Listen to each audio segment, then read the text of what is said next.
Hello everyone! Sa araw na ito, gagawa naman tayo ng talong recipe. Ito ang ating mga sangkap. Ayan, ang talong, wala tayong onion leeks. Ito ang gagamitin natin, fresh coriander, nahiwa na yan.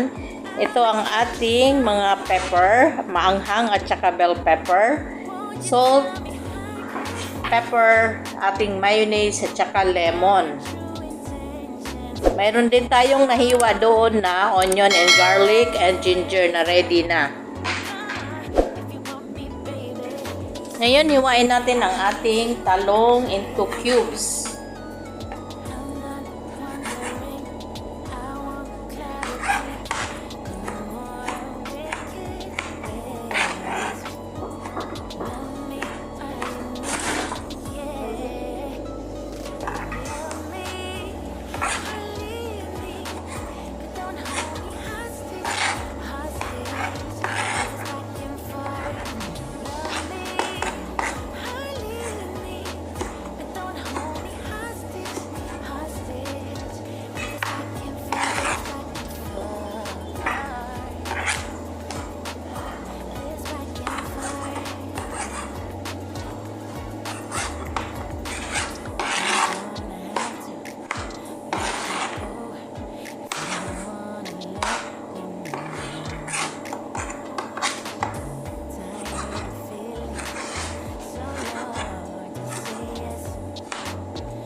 Ayan, tapos na nating nahiwa ang ating talong. Ngayon, ipiprito sa ating deep fryer. Ayan. Na-preheat na yung ating oil.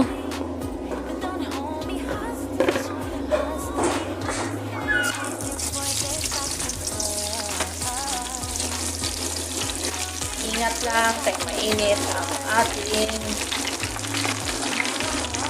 mantika.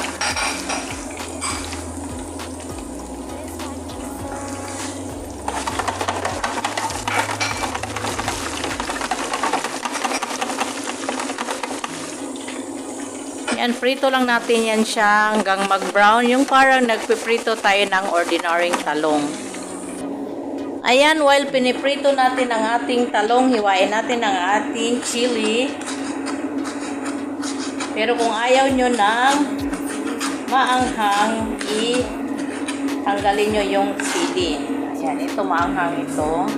Saka itong red.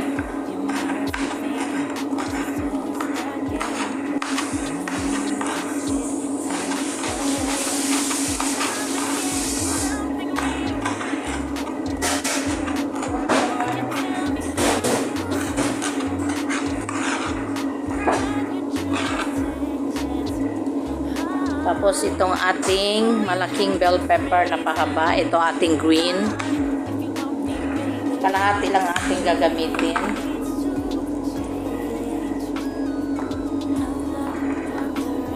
Itong ating red.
Ayan, tapos na nating na prito ang ating mga talong. Ito yung first batch, ito yung ating last batch. Ngayon, isusunod natin ang ating next step sa pagluluto ng ating bagong recipe ng talong. Ayan, dito sa ating kawali, maglagay tayo ng konting oil. Ilagay natin ang ating onion. Gisa lang natin hanggang mag-translucent.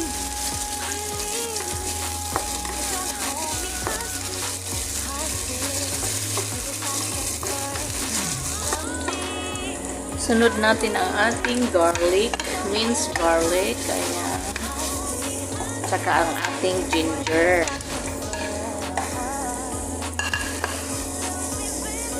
Ang pag-isasabay ng garlic at ginger nagpapa-enchant flavor sa ating mga dishes.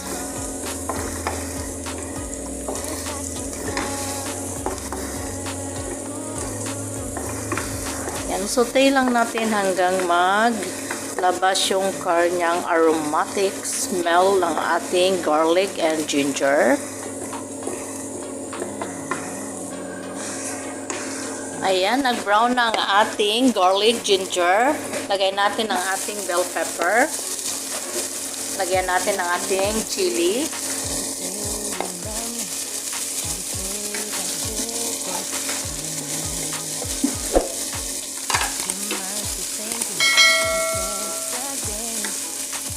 Salt. Pepper.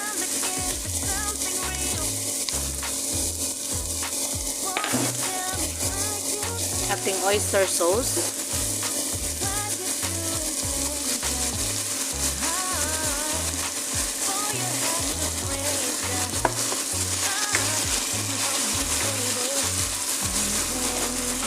Ayan, saute lang natin. Ayan, tapos lagyan natin ng lemon juice.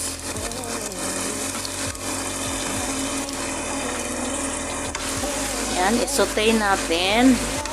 Ilagay natin ang ating beaten egg.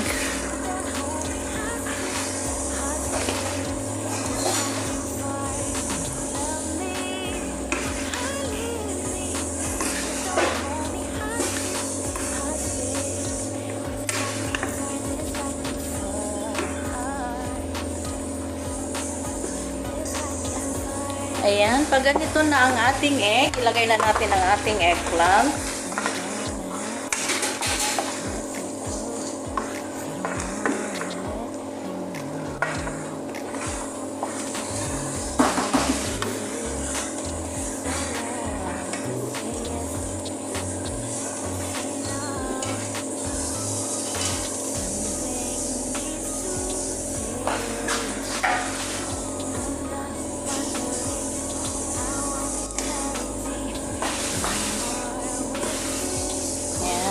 Halo-haluin natin para lahat ng eggplant natin malagyan ng kanyang napakasarap na sarsa.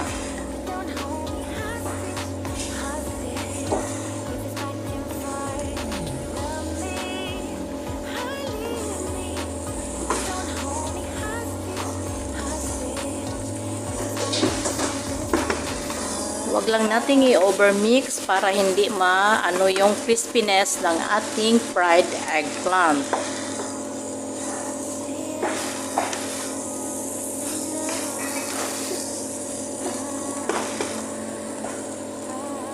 Tapos, wala tayong onion leek or green onion. Lagyan natin siya ng fresh coriander.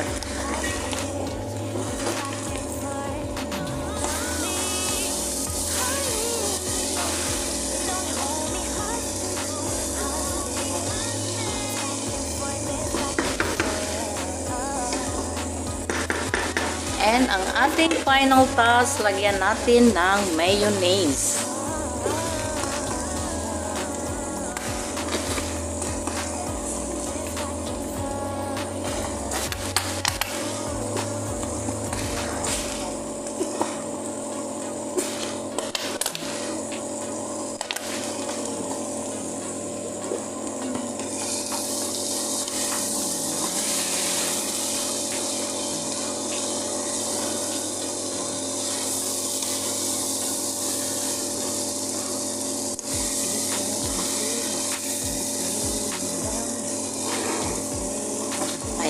Ayan, tapos okay na ang ating bagong eggplant recipe.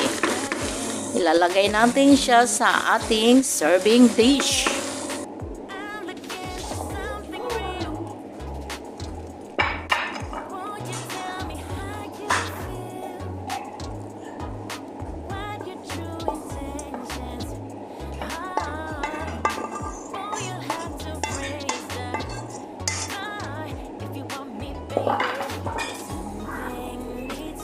Wait, wait.